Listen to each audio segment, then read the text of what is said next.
Tired of ads barging into your favorite news podcasts? Good news. Ad-free listening on Amazon Music is included with your Prime membership. Just head to amazon.com/ad-free news podcasts to catch up on the latest episodes without the ads. Enjoy thousands of Acast shows ad-free for Prime subscribers. Some shows may have ads. Hey, I'm Ryan Reynolds. At Mint Mobile, we like to do the opposite of what Big Wireless does. They charge you a lot. We charge you a little. So naturally, when they announced they'd be raising their prices due to inflation, we decided to deflate our prices due to not hating you. That's right. We're cutting the price of Mint Unlimited from $30 a month to just $15 a month. Give it a try at mintmobile.com/switch. $45 up front for 3 months plus taxes and fees. Promo rate for new customers for limited time. Unlimited more than 40 gigabytes per month. Slows full terms at mintmobile.com.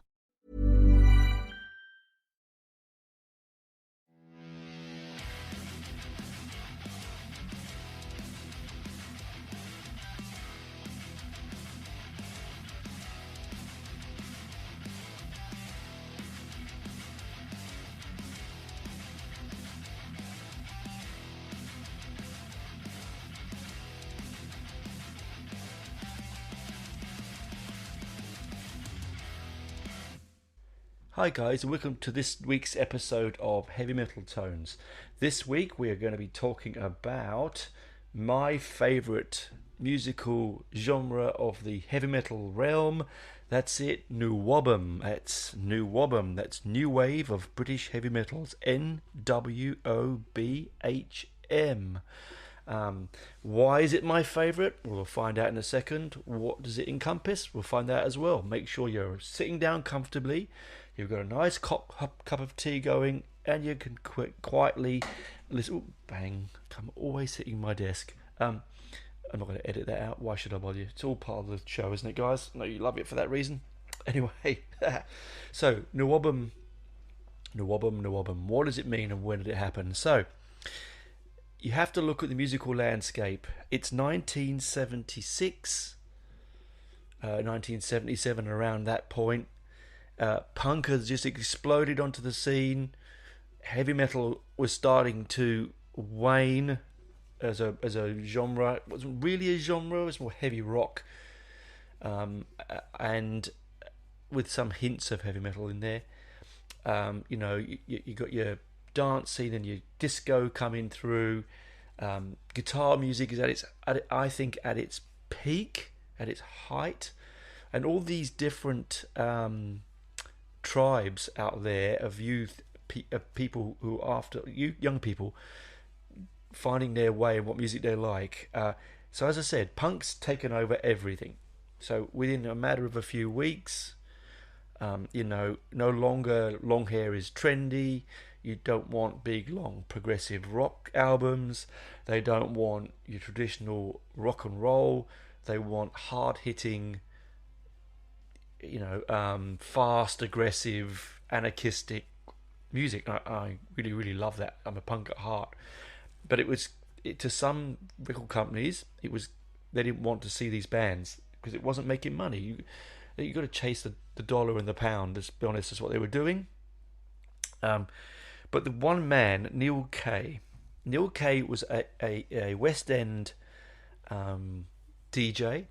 He'd cut his teeth in Berlin in Germany, and he was basically a rock and roll DJ. So he took over a pub called the Prince of Wales, a slot in the Prince of Wales pub in Kingsbury, North London, where once a week he would have a rock and roll disco. Disco is the wrong word, but a rock and roll night where he would play purely rock and roll, heavy metal, heavy rock. My brother used to go there. It was called the Bandwagon at the Prince of Wales at Kingsbury, on Kingsbury Circus. It's not there anymore now, sadly. It's a block of flats. But I remember not drinking because I was only a child. I remember being there and drinking Coca-Cola in that pub with my brothers. We lived about 2 miles away from there, so my brother, being my brother, used to walk to the venue, and so for the first, little while, it was successful with the fact that people, the look was button-up shirt, tank top, tight denim jeans with flares, and they would come and they would sort of throw shapes around the floor, right? So there was characters, really interesting characters. If you ever watch a documentary on the Kingsbury bandwagon, you're going to see people like Rob the Loon, right? Who used to have a hardboard guitar that he would pretend to play to the music. There were some really interesting characters around, and through the fact that they then started wanting to see live music, Neil started introducing live bands to the venue. Angel Witch, Saxon, Praying Mantis, a band called Nuts, which I actually don't know, and of course, most famously, Iron Maiden. So Steve Harris heads off to North London after hearing about this nightclub with his band, and they pester Neil to let them play, and of course they become sort of a really favourable. They become one of the top favourite bands on the venue, and it became a place he had to play as part of the burgeoning British heavy metal scene. Of course, after that we then get the classic and very rare, but you can get them now reissued, the Iron Maiden Soundhouse tapes, where they recorded the cassette there with that they then on to use to get a record deal with EMI. So, firstly, this venue and this space, I'm proud because I'm from around the corner. So for me, it's like a really important thing. Secondly, it's the most important place in the history of heavy metal. You can talk about, Earth becoming Black Sabbath in Birmingham. You can talk about Priest going from Led Zeppelin style music to leather-clad heavy metal. Yes, you can, and they are really important because they're the progenitors of the look to some extent and the sound to some extent, but it was very niche. It's like if you look at the New York punk scene. I don't really listen to New York punk. I really think that the UK punk is the most important part of that genre because it was, it's nihilistic, it's aggressive, it was not art house. It was something that only the British could make at that time. I grew up in London in the 70s when there was 3-day weeks and Dad could only work for 3 days. We had electricity for only 3 days. We had rubbish in the streets. There were rats everywhere. There was dog crap everywhere. It was miserable. People were on strike. There was no work. It was just horrible. So you could see where it bred that. Was the New York scene. It's all about drugs and art house. Good that it is. Don't get me wrong. Love Blondie. But good that it is. It's not something that changes the world. Was New Album again is, and it's that particular epithet was sort of coined in a musical paper. I can't remember if it was Sounds or NME, so I apologise. My research didn't get me there. I've wrote it down, but I can't see where it is. But anyway, it's one of those two newspapers. Now, a lot of the bands that came out from that scene have disappeared. There's a lot that have lingered, and a lot that are very, very, very important. There are some that like to say to themselves, hey, look, we're not really New Album. I mean, Venom is a classic example. We all know, if you listen to this podcast, what Venom means to me. They don't see themselves as a New Album band. I don't either. I see them as a speed thrash black metal band with heavy punk roots. Motorhead is another classic example. Motorhead is one of those pioneering New Album bands, but I would say they're more akin to the punk speed and aggressive ethos and the 3 minutes than you are going to get in other New Album bands, particularly things like Iron Maiden, Angel Witch, Diamond Head. I mean, Diamond Head, I think, were the band that they're the New Album band that never was. They are really important. They're vastly influential. If you listen to the Metallica, you know that about why Diamond Head, Am I Evil, is a really, really important song. But they sort of waned away, and what you left with, the cream on the crop of that, was mainly like things like your Maiden, your Motorhead, and I wouldn't call Priest are not New Album. I'm sorry, people out there that are probably shaking their fists at me, but they're not, because they formed before 76. Then they were. So New Album for me is about 76, 77 to 81. that short period of time, and it's mainly London-based, even though there were bands from the north. I mean, like punk was London-based, but it went up the whole country. Yes, there are northern bands. Please don't shout at me. Yes, there are northern bands, but it was really a London-focused scene. So many of them out there. I urge you to have a look at. There's a great website that just lists them all and gives you the idea of their, in alphabetical order, and gives you an idea of their music, what kind of albums they've released. A lot of that album stuff is very collectible. It's very hard to get hold of. So like for instance, a lot of the Raven. Raven are from the north. They're an amazing band, the Gallagher brothers. We got to see them live here in Canberra a couple of years ago. It was with Girls' School. It was a real life, and Tank. And it was a real life changing moment for me. I really, really, really wanted to do that. It was fantastic. Now, Girls' School, interestingly, all female heavy metal band. Honestly, you know how I feel about female music. I think it often is out superior to the male orientated rock. Rip the balls off anyone. That music, unbelievable. I don't want to swear too much in this podcast, but really amazing. My friend in London, Melvin. I had two friends, Crazy Melvin and Married with a Child Melvin. Two Melvins, would you believe? Well, Normal Melvin, as I like to say. He dated the lead singer who sadly passed away some time ago now, back in the sort of early 80s. But, brilliant, another connection with the band. But, so there were bands that disappeared, there were bands that are still with us. Iron Maiden, there is absolutely no way that Iron Maiden of 2021, pardon me, I'm just going to get some tea, one moment. Yeah, splashy, hang on.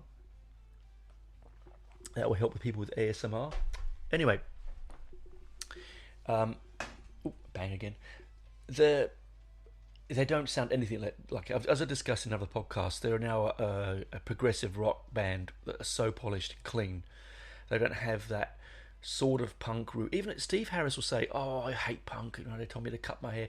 Really, the first two albums with Diano, who was a massive Ramones fan, a big punk, really has that street fighting sound that you don't get with the later Maiden albums, the more artistic based albums. That aside, so really Maiden are the only real one I think of them left that I can think of that have changed, but that left. I mean, Motorhead, sadly they're all dead as well. God rest their souls. Hope they're playing some dirty, filthy rock and roll wherever they are. Anyway, so lots of bands. I can name them ad nauseum. As I said, Tank, Girls' School, Praying Mantis, Diamond Head, Angel Witch, Samson, Nuts, which again, I'd never heard of them, but I'm going to look into that one. Did I say Saxon? I probably did. Witchfind, sort of new wave, maybe. Witchfind are general. They're more doom, but still in the new wave of British heavy metal subgenre, I think. If I've missed any, Tigers of Pangtang, so I love Tigers of Pangtang. Another one of those great ones. Grim Reaper. One of the reasons I started my Facebook page is because of Grim Reaper, actually. It was a Steve Grimmett's voice.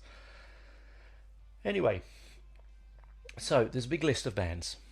They're forming up and down the country, mainly around the London area, and they're playing in small clubs. The Marquee, as I said, Bandwagon, pubs and clubs all up and down the country. Hope and Anchor, which was a punk scene, but before then, I think it had some new wave nights. I could be wrong, people. If I'm wrong, I apologise. And so that's the progeny. That's the concept of the bands. Now I'm going to go and have a quick sip of my tea. We'll get to the break. When I come back the other side, I want to talk about the musical styles and why it's important, and as important as I think it is to world music. The music that we love is not important to classical jazz, but I mean to us, sort of thing. Why it's important and why we need to keep its flame alive, and not necessarily keep making music that sounds like that, because I think that would be unfair, but it wouldn't be correct. But to keep its DNA within us, I think. Anyway, I'll get back to that in a minute, and I'll see you on the other side, guys.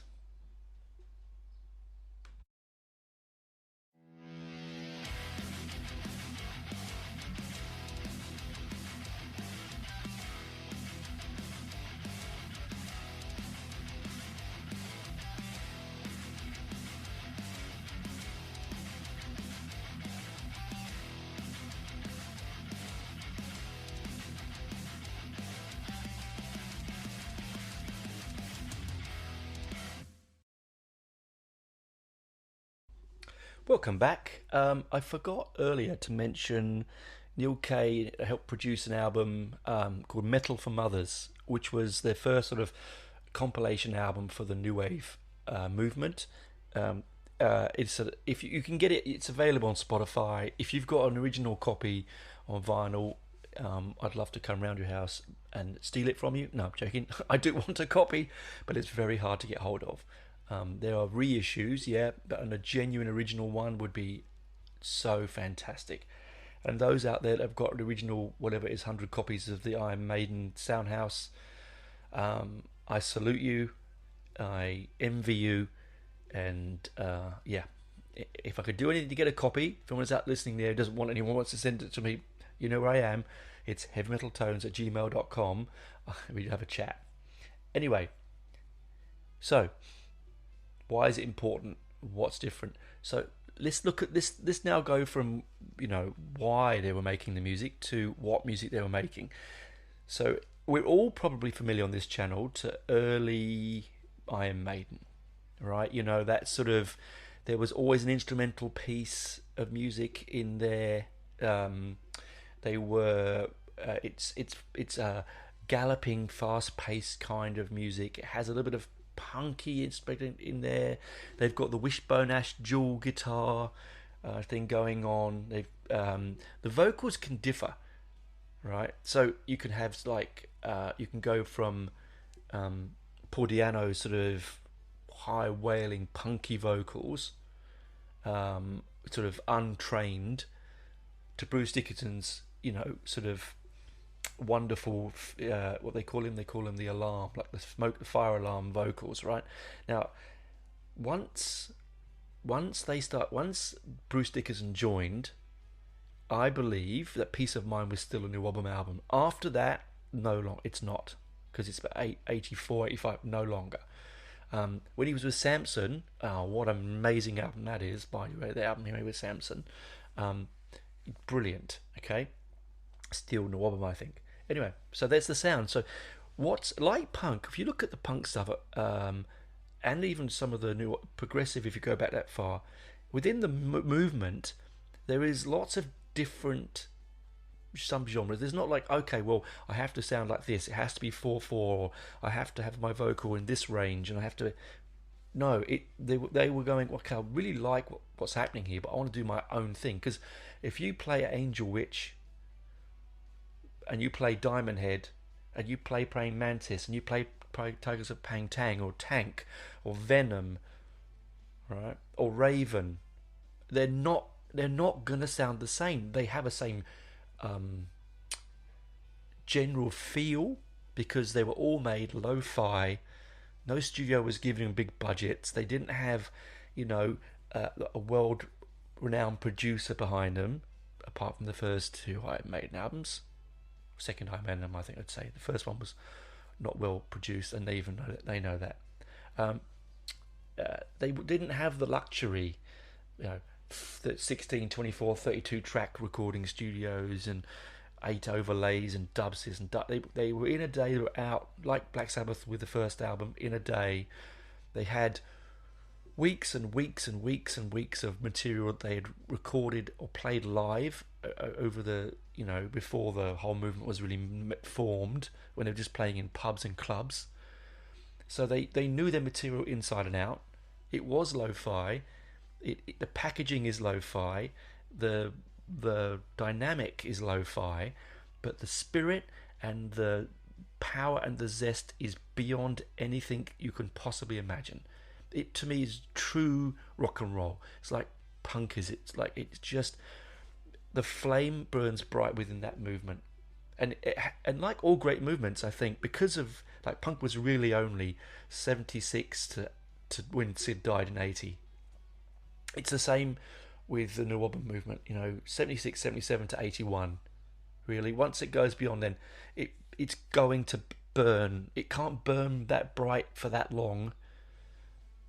I mean, it shouldn't do either. And I'm going to say this to people out there, and there are people out there going to really hate me for this, but bands like the Rolling Stones, right, Queen without Freddie, Thin Lizzy without Phil Lynott and Gary Moore, why are you doing it? You've burnt your flame bright enough. Enjoy the warmth left in the room once the flame goes out. That's how I look at it. So with the sound, it's galloping, although not always. I think that's the Maiden-esque copy. There are a lot of bands copy Maiden because of the success of the scene once they came about. I mean, can you imagine? You're fiddling around in a band. You're doing all right. You've got 2 guitars. You're writing some really interesting, poppy, catchy, heavy metal music. That's just you want to write the heaviest thing you've ever heard in your life, and you go to a club and there's Iron Maiden playing, the Prowler or Phantom of the Opera or Transylvania or Iron Maiden. I mean, I'd just put my guitar down and go, well, fuck it. Why should I bother? Other people would go, wow, I'm gonna do some of that. That's just what I want a piece of. And the audience interesting were not old rockers. There was a mix of old rockers, but they were mainly in your 15s to your 18-year-olds. And the only way you could buy the records once they came out, because there was like punk that were lo-fi, was you had to get the record shop at the right time. My brother saw Iron Maiden with Van Halen.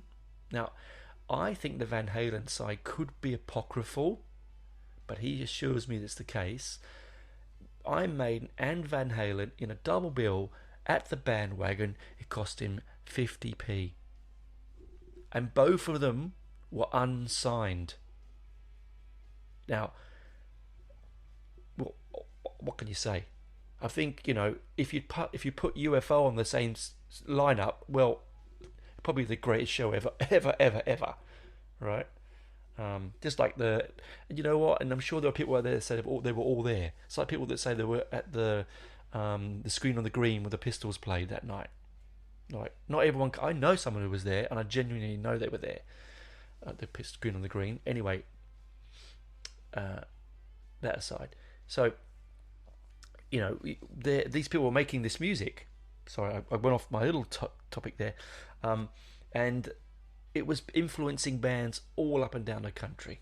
All right, and it had all sorts of things. It wasn't just a dark themes. Praying Mantis was science fiction-y kind of themes. Angel Witch was more your darker side, like Venom. You had some interesting bands like Demon and Satan that were in that same Venom feel, but were never really satanic. Just made some unbelievably catchy heavy metal with some, in my mind, the best album covers of all time.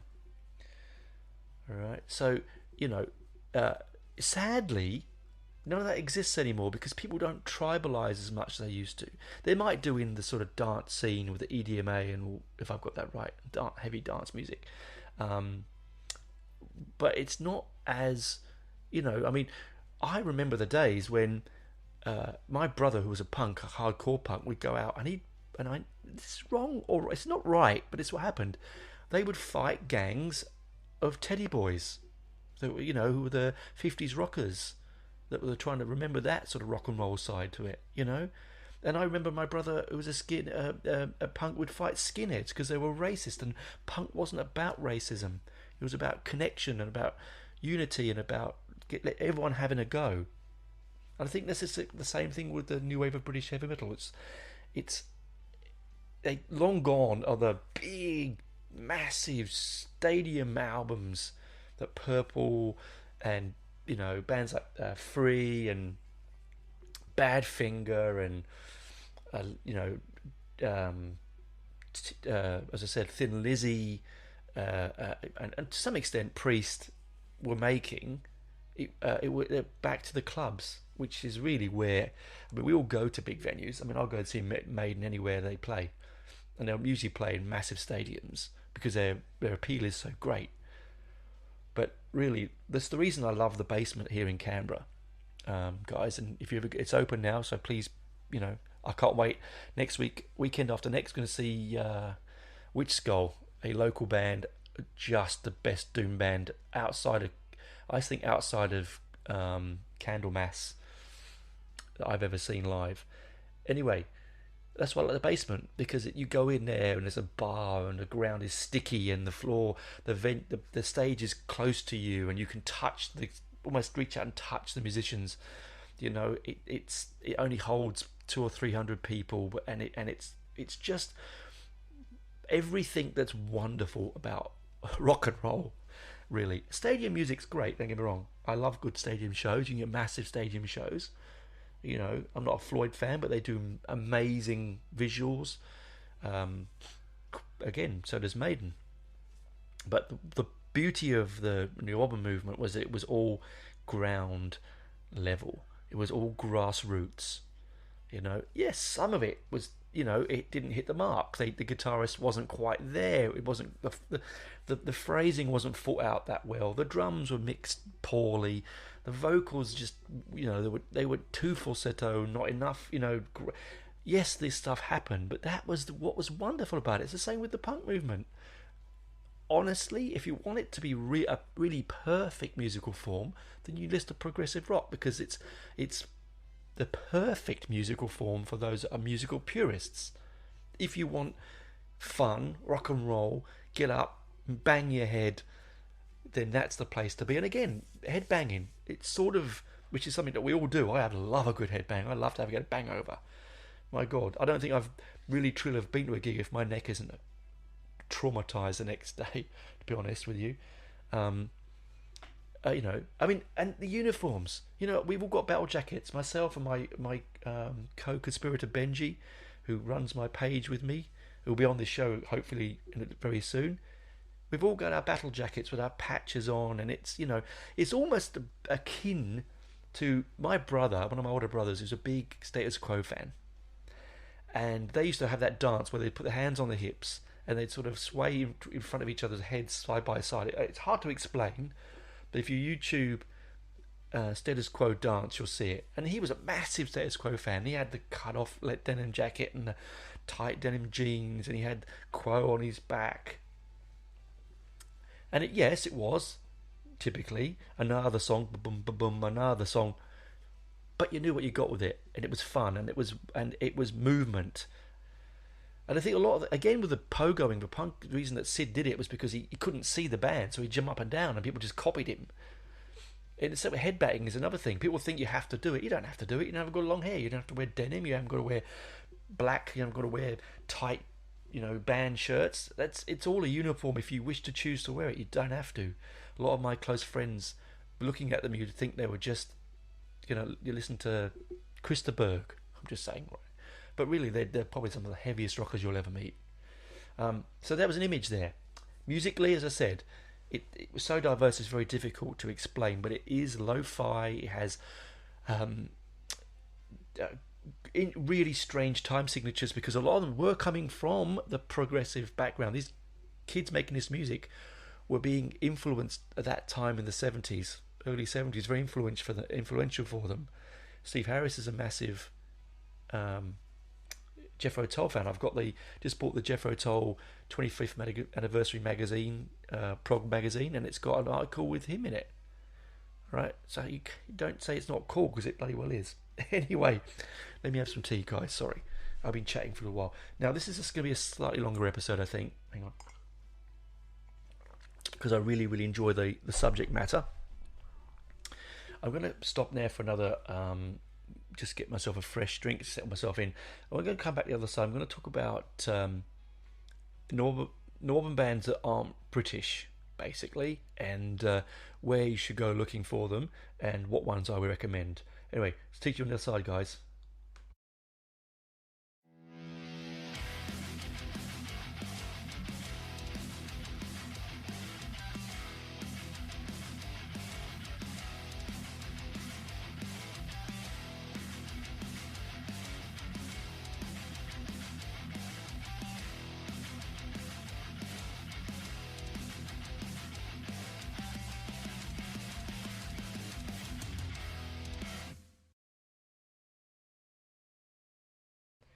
Welcome back, guys. I just had to pop out and put the PowerPoint in my laptop. Then I recorded for 10 minutes. It sounded like crap because I knocked the mic. I had to redo it. Man, it's rock and roll. You don't mind, guys. Anyway, so sort of an idea I had was to talk about a couple of the European influences. Now, I'm going to backtrack slightly here on thought and retrospect. I see New Album as 77 sort of 81, but people see it from 79 to 84. We will have our own window of what we think is the right period. So please, again, if you've got this far in the show and then you go, Tony, you got it wrong, you dickhead. don't. I mean, it's just the way it is. Everyone has their own ideas of when things happen, don't they? Anyway, to the European bands, there's a lot of them out there. Every single, not just European, every country, every continent, Australia, Europe, Africa, they've all got them, because bands couldn't share on the line like they can now. It was about, they would buy an old copy of Sounds or NME, or even Kerrang. I'm not sure if Kerrang was around then, but if they did, Kerrang, and it would it sort of, they get it a month later or 2 months later. So the music that was being mentioned as new was old, and so by the time they then started listening to it, being influenced by it and finding their record stores getting them copies, or friends overseas sending them copies, or it said mail order from the back of the magazines. The movement had already moved on.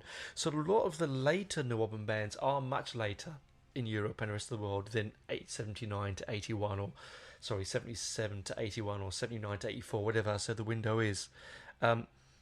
So the couple that I'm thinking of, okay, for you to think about are Stormwitch. That's a German band with an album called Warpurger's Night. It's sort of a cross between Witchfind, Venom, Witchfinder General, and Merciful Fate. It's just deliciously wonderful German-esque bandwagon jumping heavy metal. It's really worth hunting out. They've reissued it on vinyl. Original's very hard to get hold of. You can get it on Spotify and anything you like to stream it from.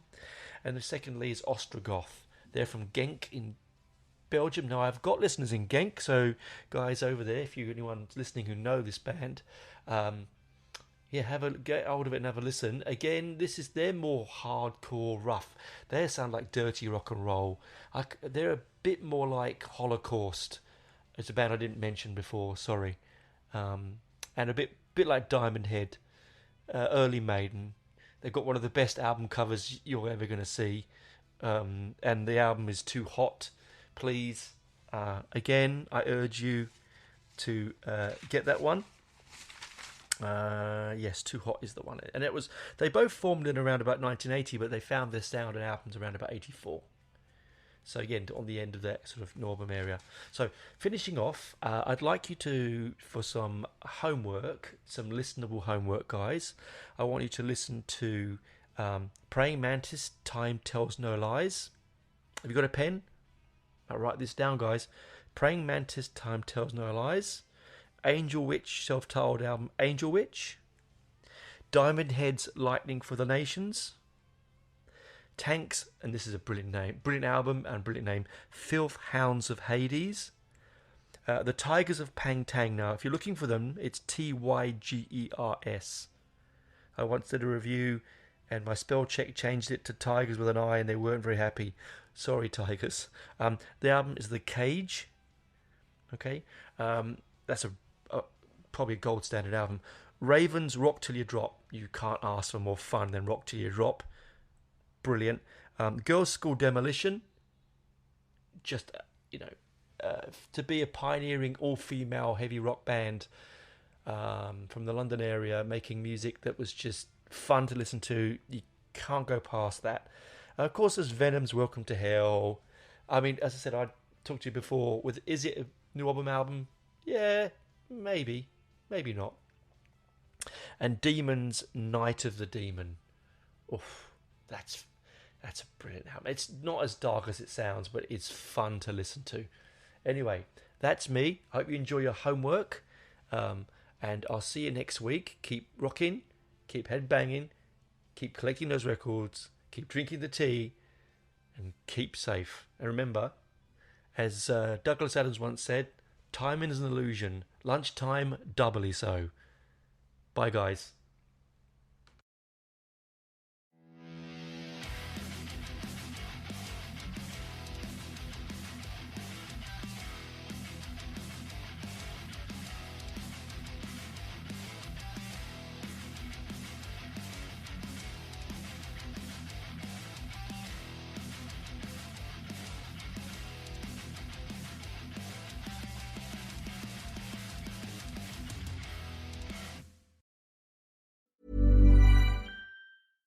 Tired of ads barging into your favorite news podcasts? Good news. Ad-free listening on Amazon Music is included with your Prime membership. Just head to amazon.com/ad-free news podcasts to catch up on the latest episodes without the ads. Enjoy thousands of Acast shows ad-free for Prime subscribers. Some shows may have ads.